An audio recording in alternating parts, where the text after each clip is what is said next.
এই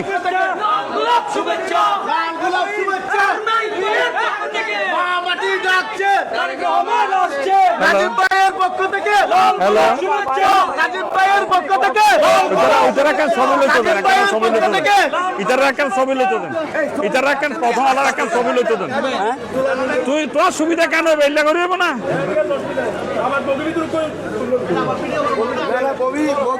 সোনামণিকে নিয়ে আমি থাকি চিন্তামুক্ত, কারণ আমি ব্যবহার করি SMC স্মাইল বেবি ডায়পার।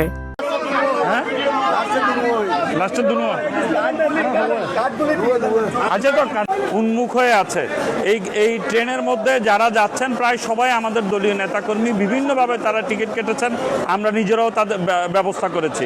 সুতরাং আমরা মনে করি আগামী দিনে একটি ঐতিহাসিক জনসমাগম হবে, যেটাকে বাংলাদেশের ইতিহাসে সর্ববৃহৎ, এবং আগামী 50-100 বছরও এই জনসমাগম কেউ ভঙ্গ করতে পারবে বলে আমাদের মনে হয় না।